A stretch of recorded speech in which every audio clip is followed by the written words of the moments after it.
আমি অবিবাহিত স্বপ্নে সহবাস দেখি এবং এমন স্বপ্ন দেখলে আমার খুব খারাপ লাগে। শুনেছি স্বপ্নে সহবাস দেখলে বিয়ে হয় না। স্বামী মারা গেলে মেয়েদের সাদা শাড়ি পরা কি জায়েজ? দূর সম্পর্কে ভাগ্নিকে বিয়ে করা যাবে কিনা? তাসবিহ দানা দিয়ে তসবিহ করা কি বিদআত? কবরবাসীকে সালাম দিলে তারা কি শোনেন এবং উত্তর দেন? ভাইয়ের ওয়াইফকে পর্দা সহকারে বাইকের পেছনে নেওয়া যাবে কিনা? সুদ যারা খায় তাদের টাকা মসজিদে লাগানো যাবে কিনা? গুইসাপ খাওয়া কি হালাল? কোন কোন কারণে গোসল ফরজ হয়? নামাজ শেষ করে শুয়ে শুয়ে সূরা মুলক বা সকাল সন্ধ্যা দোয়া বা জিকির করা যাবে কিনা? হায়াসকালীন মহিলারা কি কি আমল করতে পারবে? টি শার্ট পরে নামাজ হবে কিনা? সালাতের মধ্যে ভুল হলে সালাত ছেড়ে আবার নতুন ভাবে শুরু করার বিধান কি? রুকু থেকে সোজা হয়ে দাঁড়িয়ে রব্বানা আলাকাল হামদ বলবো নাকি রব্বানা ওয়ালাকাল হামদ বলবো? একজন ইমানদার নারীর স্বামী যদি নামাজ না পড়েন এবং সঠিকভাবে ইসলামের বিধান না মানতে চায় তবে স্ত্রীর করণীয় কি এবং এর স্বামীর সংসার করা যাবে কি না? স্বপ্নে নিজের সন্তানকে কোরবানি করতে দেখলে তার ব্যাখ্যা কি?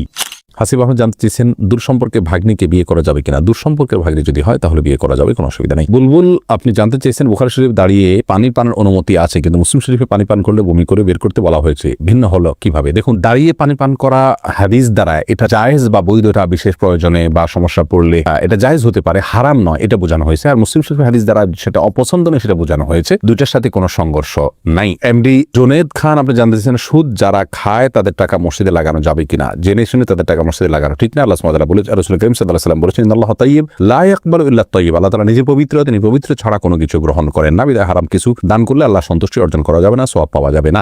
এরপর এল শাহিদ আপনি জানতে চেয়েছেন কোন কোন কারণে গোসল ফরজ হয়? গোসল ফরজ হয় মাসিক থেকে পবিত্র হলে, নেফাস থেকে পবিত্র হলে এবং আপনার কোনোভাবে বীর্যপাত হলে এবং আপনার স্ত্রী সহবাস করলে। এরপরে মোহাম্মদ মহসিনুদ্দিন জানতে চেয়েছেন ভাইয়ের ওয়াইফকে পর্দা সহকারে বাইকের পেছনে নেওয়া যাবে কি না? না।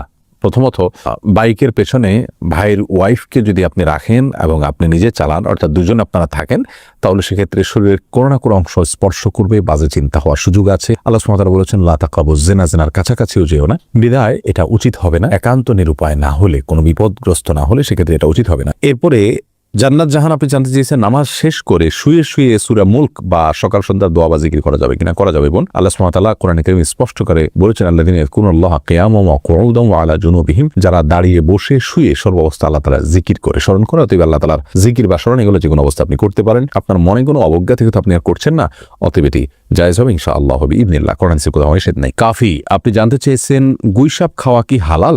গুইসাপ খাওয়া যেটাকে আপনার হাদিসের ভাষা নবী সাল্লাল্লাহু আলাইহি ওয়াসাল্লামের ভাষা যেটাকে কি যেন বলা হয়, এটা জায়েজ আছে অনেক উলামা ইকরামের মতে। তবে আমাদের উলামা ইকরাম এটাকে মাকরুহ বলেন, হারাম কেউই বলেন না। বিভিন্ন হাদিস দ্বারা গুইসাপ খাওয়ার বিষয়টির প্রমাণ পাওয়া যায়। কারো যদি রুচিতে কুলায় ভালো লাগে তিনি খেতে পারেন। এমনি কবির জানতে চেয়েছেন সালাতের মধ্যে ভুল হলে সালাত ছেড়ে আবার নতুন ভাবে শুরু করার বিধান কি? কি ধরনের ভুল এটা বলতে হবে। ভুল যদি ওয়াজিব তরক করার মতো ভুল হয় তাহলে সালাত ভাঙবেন কেন? আপনাকে নতুন করে সালাত না করে আপনি সেজদা সৌ দিলে আদায় হবে। আল্লাহ তাআলা বলেছেন লা তুবতিলু আমালাকুম, তোমাদের আমলকে তোমরা বাতিল করো না, নষ্ট করো না। বিধায় অযথা সালাত ছেড়ে দিবেন না। আর যদি ভুলটা এরকম হয় যে আপনার কথার কথা ফরজ ছুটে গেল, তাহলে সে ফরজকে পুনরায় করার সুযোগ থাকলে করবেন, না হলে আপনি সালাত ছাড়তে পারেন। এমনি আশরাফুল ইসলাম জানতে চেয়েছেন টি শার্ট পরে নামাজ হবে কিনা? হ্যাঁ, নামাজ হয়ে যাবে, কিন্তু এরকম কোনো টি শার্ট পরে সালাত আদায় করা উচিত নয় যেটা সালাতের গাম্ভীর্যতার সাথে যায় না, অথবা আপনার এই টি শার্ট পরে আপনি কোথাও যান না ভালো কোথাও, এরকম যদি হয় তাহলে আপনার জন্য টি শার্ট পরে সালাত আদায় করা জায়েজ হবে না, অন্যথায় জায়েজ হবে। আল্লাহ তাআলা বলেছেন ইয়া আইয়ুহাল্লাযীনা আমানু খুযু যিনাতাকুম ইনদা কুল্লি মাসজিদ, হে ঈমানদাররা প্রত্যেক সালাতের সময় সুন্দর পোশাক পরিধান করো। অতএব আপনি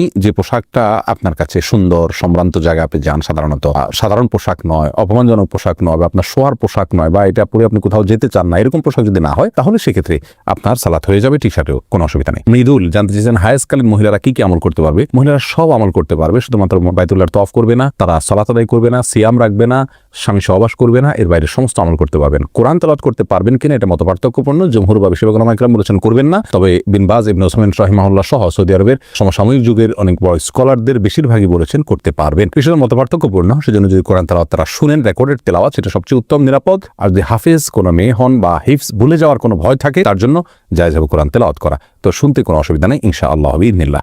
স্পর্শ করতে পারবেন না কোরআন এই অবস্থায়, এ বিষয়ে কারো দ্বিমত নাই। এরপরে মাহমুদুল হক ভুঁইয়া আপনি জানতে চেয়েছেন কবরবাসীকে সালাম দিলে তারা কি শুনেন এবং উত্তর দেন? মাহমুদুল হক ভুঁইয়া, আপনার প্রশ্ন উত্তরে বলবো কবরবাসীকে সালাম দিবেন আপনি, তবে কবরবাসীরা আমাদের কথা শুনতে পান কিনা এ বিষয় নিয়ে ওলামাদের মতপার্থক্য রয়েছে। অনেক ওলামা বলেন যে শুনতে পান না, তাদের দলিল হলো আল্লাহ সুবহানাহু ওয়া তাআলা কোরআনে কারিমে বলেছেন ওমা আনতা বিমুসমিআইন মান ফিল কুবুর, যারা কবরবাসী তাদেরকে আপনি শোনাতে পারবেন না, অর্থাৎ তাদেরকে শোনানোর ক্ষমতা আপনার নাই। আর যারা বলেন যে না ওনারা শুনতে পান, তাদেরও অনেকগুলো দলিল অনেকগুলো হাদিসের সূত্র রয়েছে। কাটার এআইডি থেকে প্রশ্ন করা হচ্ছে স্বামী মারা গেলে মেয়েদের সাদা শাড়ি পরা কি জায়েজ?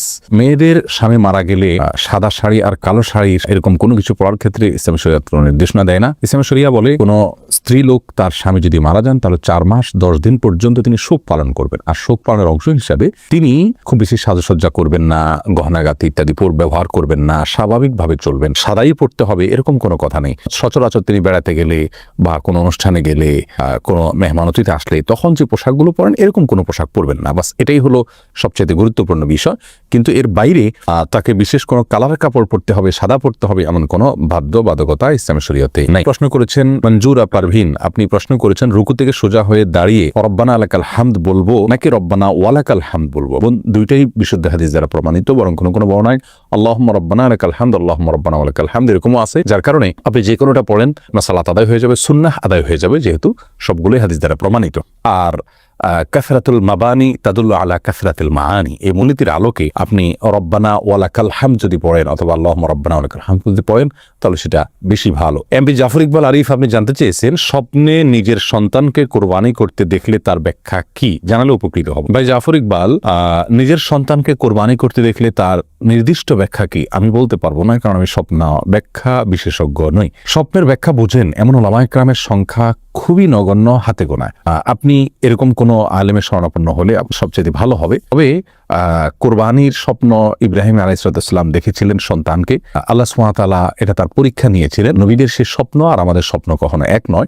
এটাও হতে পারে যে আল্লাহ সুবহানাহু ওয়া তাআলা আপনাকে আপনার সন্তানকে আল্লাহর রাহে দেওয়ার জন্য, আল্লাহর পথে তাকে পরিচালিত করবার জন্য আল্লাহ সুবহানাহু ওয়া তাআলা আপনাকে উদ্বুদ্ধ করছেন, নির্দেশনা দিচ্ছেন।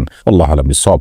আহমেদ ইকরাম, আপনি জানতে চেয়েছেন আমি অবিবাহিত স্বপ্নে সহবাস দেখি এবং এমন স্বপ্ন দেখলে আমার খুব খারাপ লাগে, শুনেছি স্বপ্নে সহবাস দেখলে বিয়ে হয় না। না, এরকম কোনো কথা না, এটা কুসংস্কার। আপনি এরকম যদি কোনো কিছু দেখেন এটা আপনার গুনাহ হবে না, কারণ এটা আপনার ইচ্ছায় হচ্ছে না। এমডি শফিক, আপনি জানতে চেয়েছেন তাসবিহ দানা দিয়ে তাসবিহ করা কি বিদআত? ভাই শফিক, এটাকে আমরা বিদআত বলি না। অনেক উলামা ইকরাম বিদআত বলেন। তারা বলে থাকেন যে বিভিন্ন হাদিসে আঙ্গুলের করে তাসবিহ গণার ফজিলত বা গুরুত্ব এর বর্ণনা বা বিবরণ পরোক্ষভাবে বোঝা যায়। বিশেষ করে কি আমাদের দিন এগুলো জলজল করে জ্বলতে থাকবে বা উজ্জ্বল আলো দিবে এরকম বর্ণনা পাওয়া যায়। তাসবিহ দানা তো এই হাদিসকে অ্যাভয়েড করাই হয়, বিধায় এটাকে অনেকে বিদআত বলে থাকেন। আমরা এটাকে বিদআত এই জন্য বলি না যে তাসবিহ দানা ব্যবহার করাকে আলাদা সুন্নাহ, আলাদা মুস্তাহাব, আলাদা ফজিলতপূর্ণ, আলাদা আমল এরকমটি কেউ মনে করেন বলে আমাদের জানা নেই।